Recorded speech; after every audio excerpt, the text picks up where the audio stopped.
ये काले बादल अब की बार इतनी जल्दी क्यों आ गए? अभी तो मेरे बच्चे छोटे हैं, उन्होंने ठीक से उड़ना भी नहीं सीखा। चिकी चिड़िया ने घबराई निगाहों से आसमान की ओर देखा। काले बादल आसमान के ऊपर मंडरा रहे थे। हवाओं में अजीब सी बेचैनी थी। मम्मा, ये ऊपर आसमान में क्या हो रहा है? और ये डरावनी गड़गड़ाहट किसकी है? ये तो बादल है बेटा, और शायद बहुत जोर की बारिश आने वाली है। बारिश में हमें तो कुछ नहीं होगा ना मम्मा? मुझे तो बहुत डर लग रहा है मम्मा।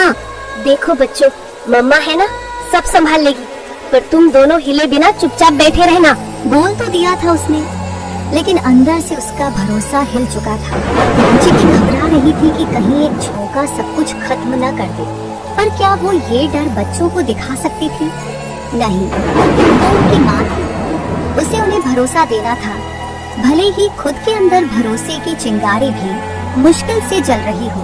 मम्मा, अगर घोंसला टूट गया तो हमारा क्या होगा मम्मा?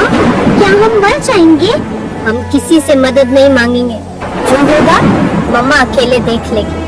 क्यों मम्मा, तुम किसी की मदद क्यों नहीं लेना चाहती हो मम्मा? चिकी की आंखों में पुराने दिनों की परछाइयां तैर गईं। क्योंकि सब अच्छे नहीं होते, और जब जरूरत होती है तब कुछ लोग जख्म दे जाते हैं।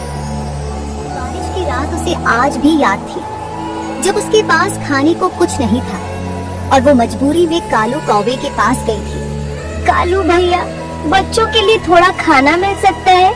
कुछ भी दे दो। ओहो, महारानी भीख मांगने आई हैं। अब तुम्हें हमारी याद आई? जा भाग यहाँ से, हम तिनको की रानी की मदद नहीं करते। एक दाना भी नहीं दोगे? बच्चे भूखे हैं। तेरे बच्चों की भूख मेरी जिम्मेदारी नहीं है। खुद को समझदार समझती है ना? जा, अब खुद ही भुगत। उस दिन की चुभन आज भी ताजा थी। तभी तो आज, जब तूफान सिर पर था, तब भी चिकी किसी के पास जाने से डर रही थी। मम्मा कुछ करो, लगता है ये हवा में उड़ा के ले जाएगी। सब्र करो बच्चों, मम्मा है ना, सब कुछ संभाल लेगी। लेकिन उसी समय एक जोरदार झोंका आया और घोंसला जोर से हिला। मम्मा, यदि अगर घोंसला ही गिर गया तो हमारा क्या होगा मम्मा? डरो नहीं बच्चों, कुछ नहीं होगा। चिकी का साहस चूर हो रहा था, पर वो टूटना नहीं चाहती थी। बाहर तूफान विकराल हो चुका था। बिजली की चमक, बादलों की गरज और हवा की गुर्राहट से आसमान गरज उठा था। प्लीज मम्मा, कुछ करो ना, मुझे बहुत डर लग रहा है। मैं कुछ करूँगी, मैं हूँ ना। वो मन ही मन में बोल रही थी, पर उसके खुद के शब्दों में अब भरोसा नहीं बचा था। और अगले ही पल एक जोरदार झोंका आया और पूरा घोंसला दूसरी डाली पर गिरा। अब क्या मामा, अब क्या करेंगे हम? ये बारिश और ये तूफान तो बढ़ता ही जा रहा है। बोलो ना मम्मा, चुप क्यों हो? हम कहाँ जाएंगे? क्या हम मर जाएंगे? चिकी ने आंखें बंद कर ली। उसके भीतर तूफान इससे भी ज्यादा उग्र था। मैं फिर से असफल हो गई। नहीं, मैं हार नहीं मानूंगी। पर उसकी आंखों में कालू कौवे की वह हंसी तैर गई। तेरे बच्चों की भूख मेरी जिम्मेदारी नहीं है। खुद को समझदार समझती है ना? जा, अब खुद ही भुगत।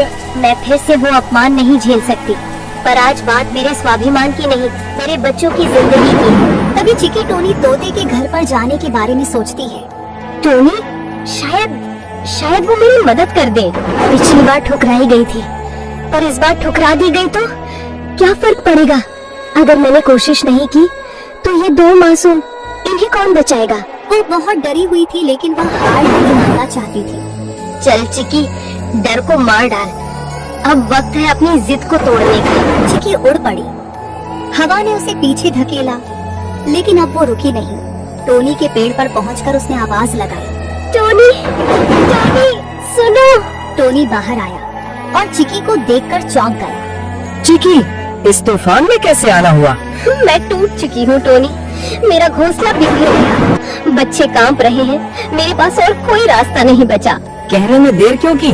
चल जल्दी चल, बच्चों को बचाना है। मैं डरी हुई थी टोनी, मुझे लगा तुम भी मुझ पर हंसोगे।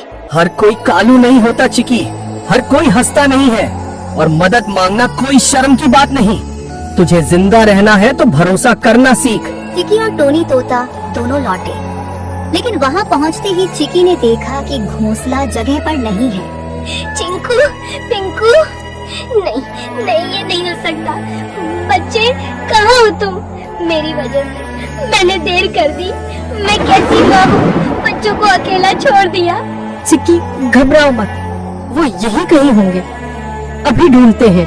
नहीं टोनी, वो चले गए। मेरी जिद ने उन्हें छीन लिया। तभी टोनी की निगाह एक बहते हुए घोंसले पर पड़ी।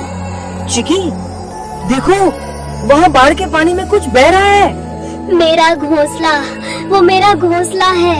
उसमें शायद मेरे बच्चे भी। कोई बचा लो, कोई मेरे बच्चों को बचा लो। चिकी ने उड़ान भरी, तभी टोनी ने कहा, चिक्की रुको, ऐसे नहीं, तू भी बह जाएगी। मैं नहीं डरती टोनी। अगर मेरे बच्चों को कुछ हुआ तो मैं खुद को कभी माफ नहीं करूंगी। मैं एक बुरी माँ हूँ। मैंने उन्हें अकेला छोड़ दिया मेरी वजह से। चुप हो जा चिक्की, तू माँ है और माँ कभी हार नहीं मानती। रोने से नहीं, लड़ने से बच्चे वापस मिलते हैं। तो रुक, मैं जाकर देखता हूँ। टोनी ने ऊपर उड़कर पानी में बहते हुए घोंसले के पास तक जाकर देखा। चिक्की, ये तेरा ही घोंसला है, लेकिन इसमें बच्चे नहीं है। क्या मतलब बच्चे नहीं है? तो फिर गए कहाँ? लगता है कि वो कहीं पे चले गए हैं, हमें उन्हें ढूंढना होगा। बच्चों को खोजने के लिए दोनों उड़ते हैं। चिंकू, पिंकू, आवाज दो बेटा, मम्मा यही है। कोई जवाब नहीं मिला। तभी टोनी की नजर कालू कौवे के घर पर पड़ी। चिकी, क्या तू जानती हो ये जगह किसकी है? ये कालू कौवे का पुराना घर है। चल देख लेते हैं, अगर बच्चे कहीं हैं तो वहीं होंगे। कालू कौवे के घर के पास जाते हैं, तभी उनको एक आवाज सुनाई देती है। हमें छोड़ दो, हमने कुछ नहीं किया। टोनी, वो आवाज वो पिंकू की है। कितना रोएगी चिड़िया, अब तो आदत डाल ले हारने की। दोनों कालू कौवे के घर में चले जाते हैं। तूने मेरे बच्चों को? हाँ, उठा लाया हूँ। क्यों? तिनको की रानी अब क्या करेगी? मदद मांगेगी, रोएगी या फिर वहीं बैठी रहेगी? उसकी आंखों से आंसू नहीं, गुस्से से आग निकल रही थी। उन्हें वापस दे दे कालू, नहीं तो मैं तुझे छोड़ूंगी नहीं। बच्चे तुझसे छीन लेंगे कालू, तू समझता क्या है खुद को? हम तुझे नहीं छोड़ेंगे। तो आओ दोनों मिलकर देख लो कौन उड़ता है और कौन गिरता है। कालू बच्चों को उठाकर खिड़की से भाग जाता है। बचाव की जंग शुरू हो चुकी थी। चिकी और टोनी दोनों अलग अलग दिशाओं से उड़ते हुए कालू की ओर झपटते हैं। छोड़ दे उन्हें।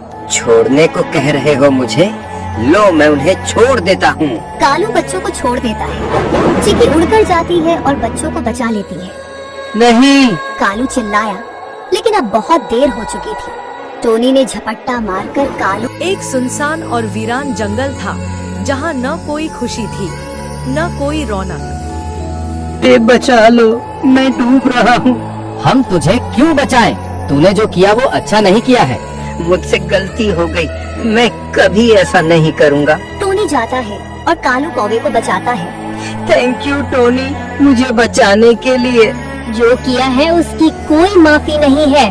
तू हमेशा के लिए जंगल छोड़कर चला जा। अच्छा चिक्की, मैं हमेशा के लिए जा रहा हूँ, कभी लौट के नहीं आऊँगा। और बाद में कालू उड़कर चला जाता है। चलो अब घर चले, मेरा घोंसला तुम्हारा है, अब कोई तुम्हें छू भी नहीं सकता। सब टोनी के घोंसले में आराम कर रहे थे। बाहर बारिश थम चुकी थी। तूफान